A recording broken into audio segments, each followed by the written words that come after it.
Hello everyone, my name is Zelda Kelly. I'm with PsychicSecrets.com and welcome back to the Great 78. I'm so glad you're here today. We've got a lot to talk about with this card, and for Leo, this definitely represents you. Obviously, we have some obvious things in this card that we're going to be talking about, and especially this infinity symbol, but there are some also hidden attributes. So let's get started. I appreciate you being here, and let me see. Okay, so the first thing is that we're going to talk about is that the key. Now, you know the key is considered the number, even though this is the key is the number 8 of this card. And I'm going to say that even though this is the number 9th card, because we started, the Fool is 0. So this is the key number 8. I love this. Okay. Now the color obviously is yellow, and the Hebrew letter is Teth, T-E-T-H. That is meaning as a serpent, and you can see that infinity symbol, well, you know, we can read into some things obviously, but the letter number of this card is a number 9. Because we are, once again, ahead of ourselves a little. And obviously, it is a Leo card, an astrological Leo, and it obviously now is a fire sign. The musical note, I love this, is an E natural. And I wish someone out there would just play a little bit and take a note of each card and put it together. I'm sure it would be very jumbled, but I would love to hear it anyway. I think that's interesting, and maybe some of you would too.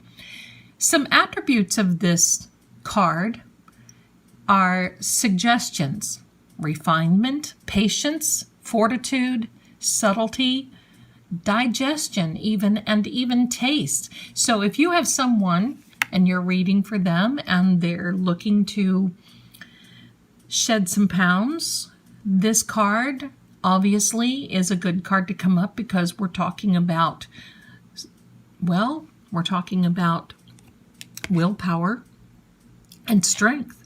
Sometimes it takes a lot of both to go through a life-changing thing like shedding pounds. So let's get into some descriptions, the card descriptions. We actually think, and it is very obvious here, that we actually think that there is strength in this card. I mean, this is the epitome of strength. A woman who seems to be the weaker of the sex. I don't know about you, but I've know some very, very strong women in my life. So I don't like to say that, but it is a symbolism, and remember that here. So she is very strong, and they're basically standing in a very peaceful, very, very peaceful field. And basically, the strength doesn't come from another, but rather strength comes through the harmony of two people. So let me say that again. Strength doesn't come from one figure, is what I wanted to say. It comes from two.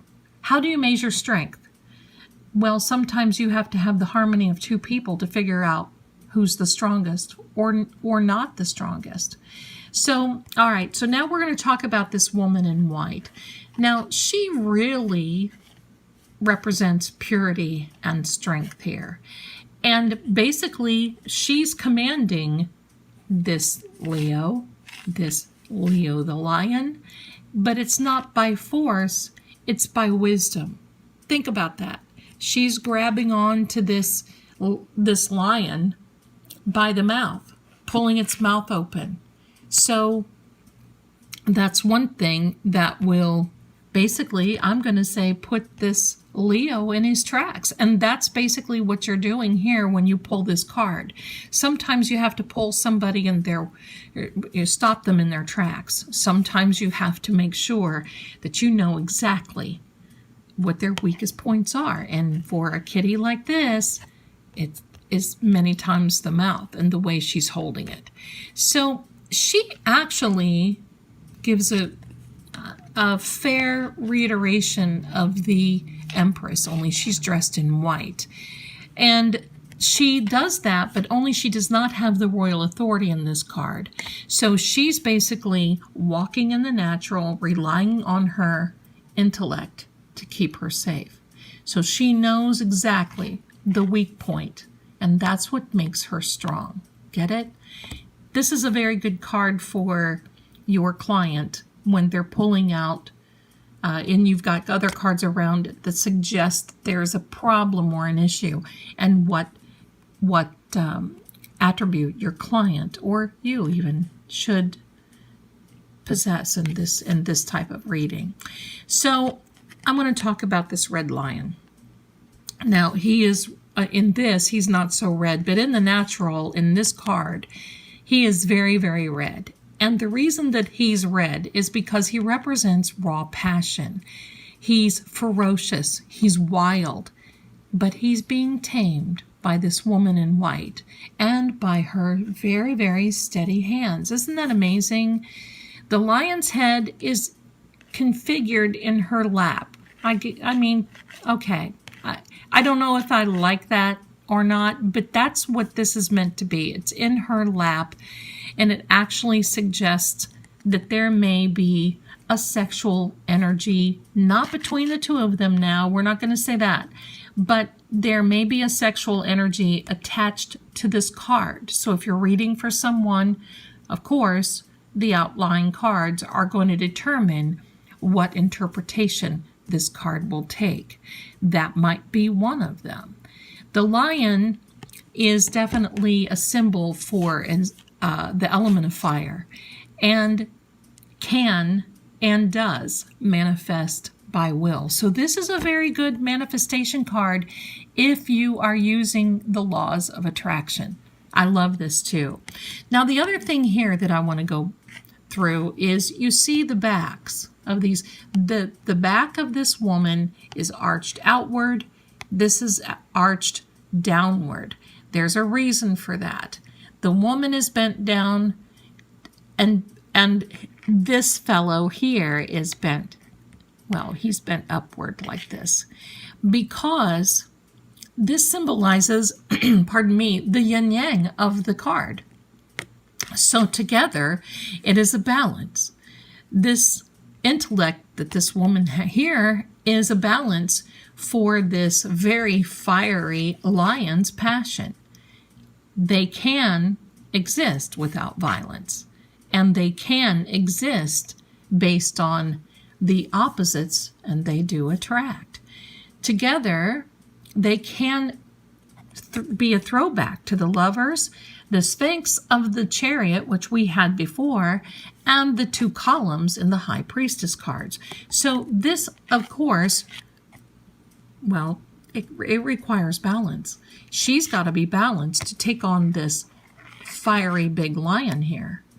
Comes together, doesn't it? There's a lot of meaning in here. But let's talk about this infinity symbol. Now, many people say that that's an 8. I like to say that that's an 8. And of course, we have the number 8 up here in the key. But some people say that this is an 11. Now, I don't know. Maybe this. I don't know. I don't get it that way. I like to think that it's an infinity symbol, and this is actually a throwback to the magician. So instead of using a holiness granted to this woman, she's using it to prevent things from happening, namely the violence of this animal, the red lion. That's very interesting, isn't it? So I think that there could be many other connotations of that, but I think it's up to your interpretation as well. So the tarot number, I think this basically, like I said, it is the strength. It is the strength number of the 8. But the Chariot and the Empress, or the Emperor, also illustrates outer strength. And this card, well, it really suggests inner strength. There's a lot of power going on here.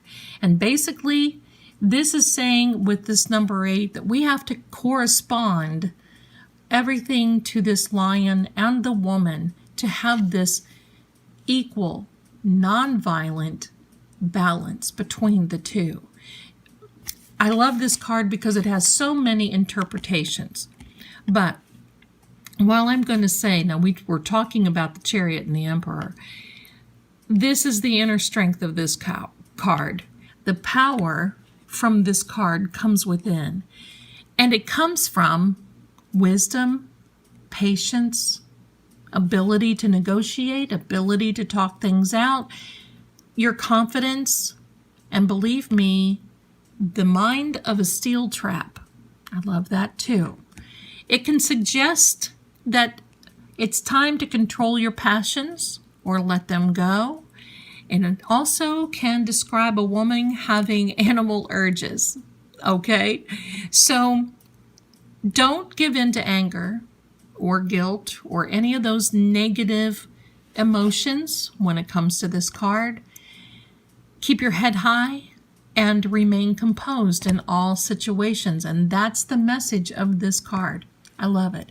That's the upright message. Now, you know, as I've said before, I do not read reverse meanings, but we're going to turn this upside down or reverse or however you want to talk about it. But this reverse card basically means that there's an imbalance. Inner strength is clouded by arrogance or overconfidence. Basically, we have to take a moment to examine ourselves and really think about our motives. We have to ask friends or family what their opinions are, and we have to readjust. It can also show a lack of confidence. Even though it can be an overconfidence, it can be a lack of confidence. The guidance here, when it is in reverse, is to meditate, find out exactly what subject you have to, within yourself, concentrate on, and basically be kind to yourself. I love this card, folks. I think there's a lot of really, really great connotations with this. Lots of different little meanings, but it really is determined by the outlaying cards. So next time on the Great 78, we're going to be talking about our friend, the Hermit. I like this card a lot. And we're going to be talking about the star in the lamp. So don't miss the next Great 78 series. I appreciate you being here. Thank you so much. And I will see you next time. But before I go and leave you, please like and subscribe this video, and I will continue to bring you content as much as possible. Thank you so much for being here. If it weren't for you, I wouldn't be here, and that's our strength together. I appreciate you watching. See you next time.